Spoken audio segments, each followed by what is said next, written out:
খাবি, আমার বাবা খাবি। যদি এ ব্যাপারে কোনোদিন অভিযোগ করো, এ ব্যাপারে যদি তুমি চোখরাঙানি দেখাও, যদি ভরু কুচকাও, আমার মা আমার বাবা যদি আমারে অভিযোগ দেয়, আমি তোমারে ক্ষমা করব না।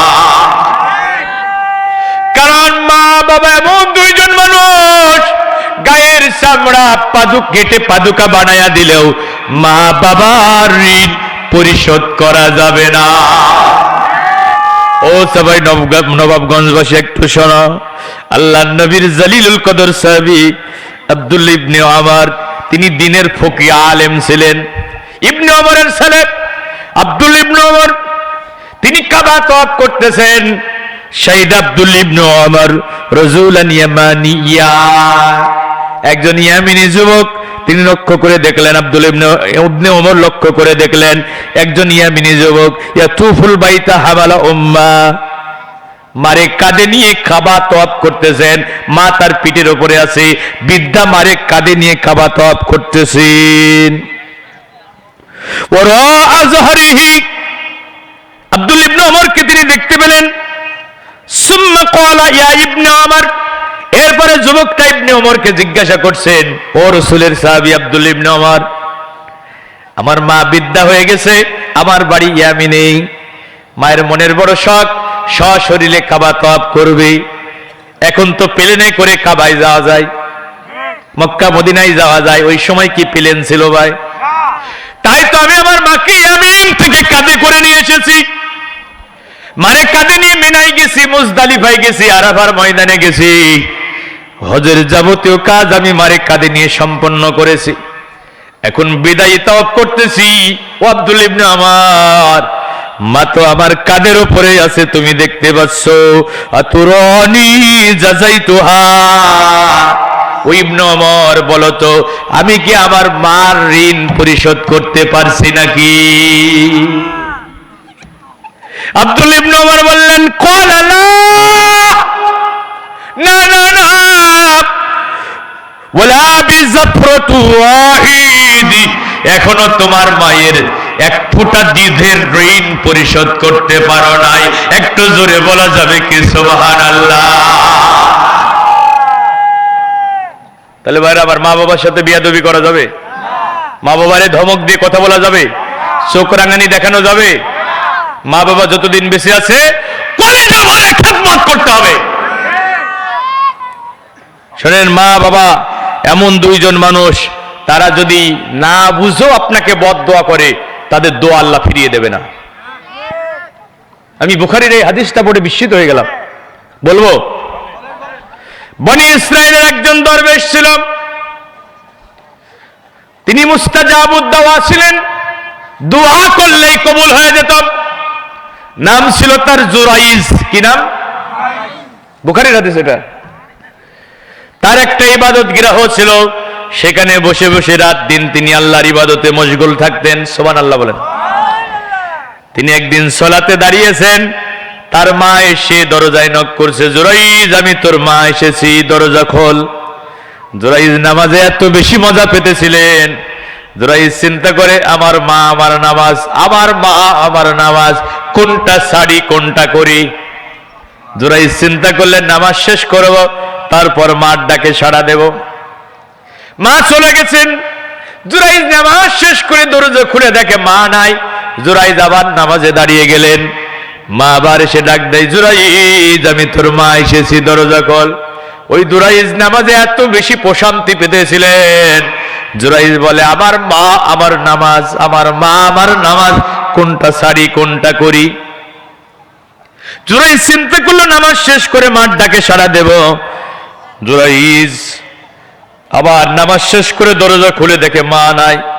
মা আবার এসে, জুরাইজ আবার নামাজে দাঁড়ালো। মা আবার এসে জুরাইজকে ডাক দেয়, জুরাইজ, আমি তোর মা এসেছি। জুরাইজ আবার চিন্তা করলো, নামাজ শেষ করে দরজা খুলবো। এবার মা রাগান্বিত হয়ে জুরাইজকে একটা বদদোয়া দিয়া দিলেন। জুরাইজকে একটা বদদোয়া দিলেন, আল্লাহুম্মা লা তুমিতুহু হাত্তা তুরিয়াহুল মুসিমা। আল্লাহ, আমার জুরাইজ আমার ডাকে সাড়া দিল না, আমি বদদোয়া দিলাম, আমি মা বদদোয়া দিলাম, জুরাইজ যেন কোনো পতিতা মহিলার মুখ না দেখে দুনিয়া থেকে বিদায় না গ্রহণ করে। মরণের আগে জুরাইজের সাথে তুমি একটা পতিতা মহিলার সাক্ষাৎ করাইয়া দিও। ওই যে মা বদদোয়া দিয়া দিচ্ছেন। কিছুদিন পরে একটা মহিলা জুরাইজের আস্তানায় আসলো, ডাক দিয়ে কয়, হাই তালাক। জুরাইজ এদিকে আসো, আমার সাথে মিলিত হও। জুরাইজ কয়, বিলকুল হারাম, ইন্নী আখাফুল্লাহ, এটা তো হারাম হারাম হারাম, আমি আমার আল্লাহরে ভয় করি। সুবহানাল্লাহ বলবেন না? এই মহিলা দূর হয়ে যাও, ভেগে যাও, আমি এটা পারবো না। আমার আল্লাহরে নারাজ করা, খুশি কইরা আমার আল্লাহরে নারাজ কইরা আমার আল্লাহ সন্তুষ্ট হবে এমন কোন কাজে আমি লিপ্ত হতে পারবো। মহিলা কয়, ডাকলাম, আমার ডাকে সাড়া দিলা না, মজা টের পাবা। সে একটা রাখাল যুবকের সাথে মিলিত হলো, গর্ভে তার সন্তান চলে আসলো। কিছুদিন পরে সন্তান যখন ভূমিষ্ঠ হলো, লোকেরা কয়, এই মেয়ে, তোর তো বিয়ে হয় নাই, সন্তান আসলো কোথা থেকে? এই সন্তানের বাবা কে বল? ওই মহিলা তখন বলে, এই সন্তানের বাবা হলো ওই যে দরবেশ জুরাইজ। লোকেরা সকলে মিলে গিয়ে জুরাইজের ইবাদত গ্রহটা ভেঙে মাটির সাথে গুড়িয়ে দিল।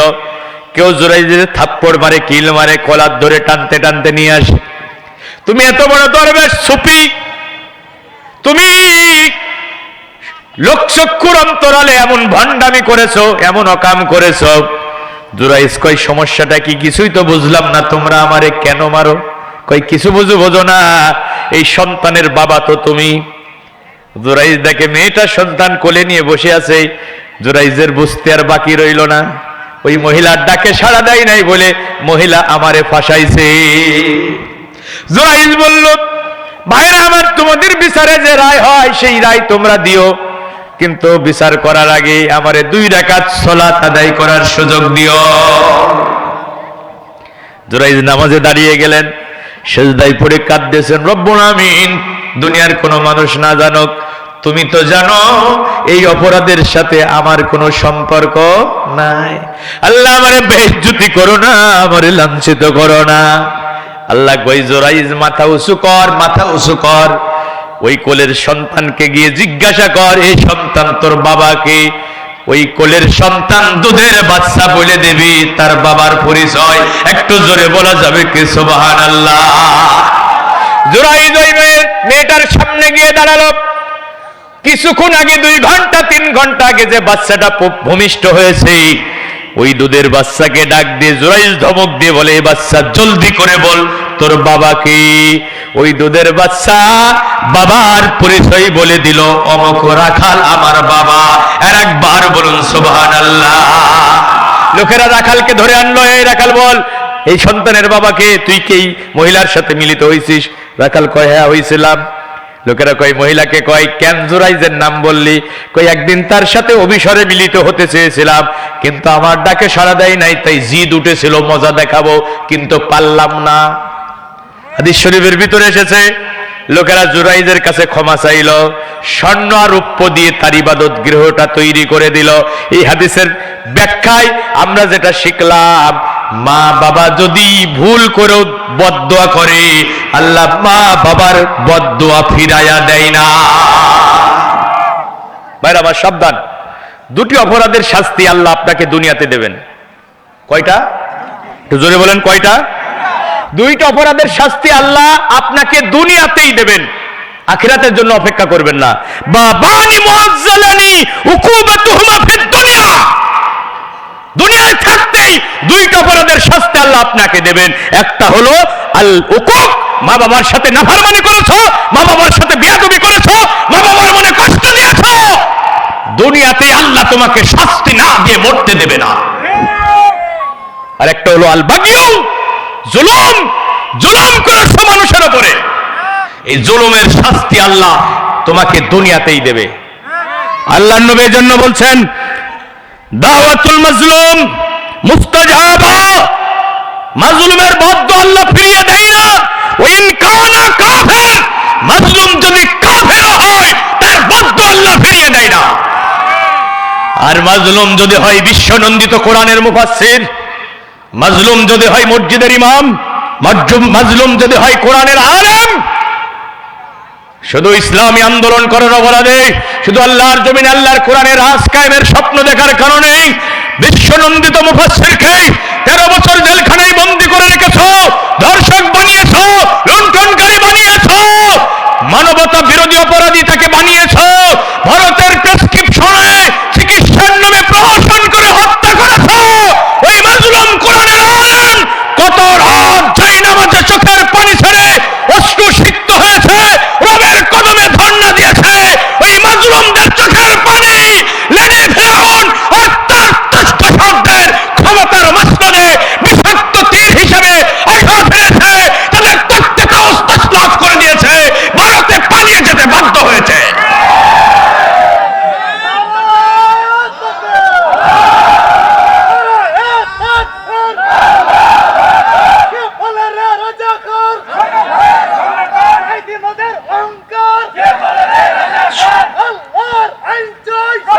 শোনেন শোনেন, রাসূলুল্লাহর হাদিস, আমি একটা কথাও বানিয়ে বলছি না।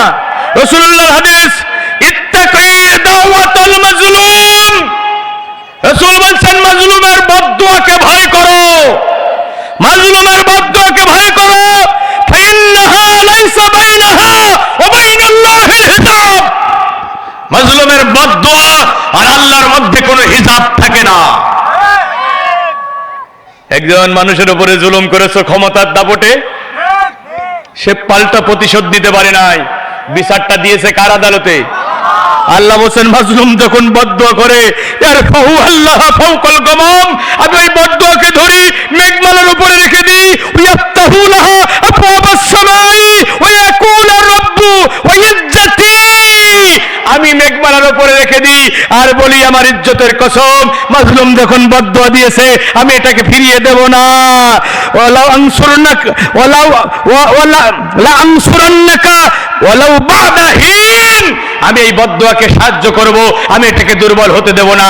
হয়তো জালিমকে আমি 1 বছর 2 বছর 5 বছরের জন্য অবকাশ দেব, আমি তাকে ধরবই, আমি তাকে ধরবই।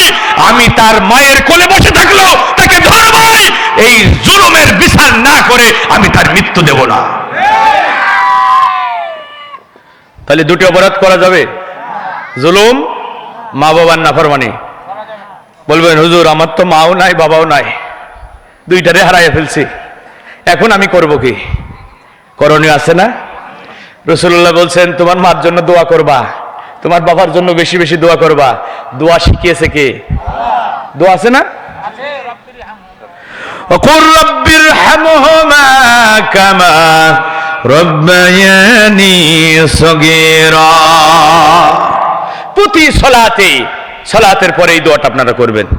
কি রাজি আছেন ভাইরা আমার? আচ্ছা, আর মা বাবার জন্য ক্ষমা প্রার্থনা করবা কার কাছে? আল্লাহ, আমার মা আমার বাবা দুনিয়াতে চলার পথে মনের অজান্তে ইচ্ছায় অনিচ্ছায় যত ভুল ভ্রান্তি করে ফেলেছে, আল্লাহ তুমি আমার মা বাবারে ক্ষমা করে দাও। এভাবে মার জন্য বাবার জন্য দোয়া করবেন। মার বান্ধবী ছিল কে? তার কাছে যাবেন। মার যার সাথে দুনিয়াতে ভালো সম্পর্ক ছিল তার খোঁজ নিও, তারে কিছু হাদিয়া দিও। বাবার যার সাথে ভালো বন্ধুত্ব ছিল তার খোঁজ নিও, তার সাথে ভালো ব্যবহার করো, তারে কিছু হাদিয়া তোফা দিও। কি বুঝতে পারছেন? আল্লাহর নবী, ওই যে একটা হাদিস আমি বললাম, একজনকে জান্নাতের ভিতরে মর্যাদা বাড়িয়ে দেওয়া হবে। সে বলবে আমার মর্যাদা কেন বাড়ানো হলো? ফেরেশতারা বলবে দুনিয়াতে তোমার নেককার সন্তান আছে, তোমার এই সন্তান তোমার জন্য দোয়া করেছে, তোমার সন্তানের দোয়ার কারণে আল্লাহ জান্নাতের ভিতরে তোমার মর্যাদা বাড়িয়ে দিয়েছে। একটু জোরে বলা যাবে কি সুবহানাল্লাহ? তাহলে শেষ কথা, আমরা গোলামি করবো কার? এক জায়গায় না সব জায়গায়?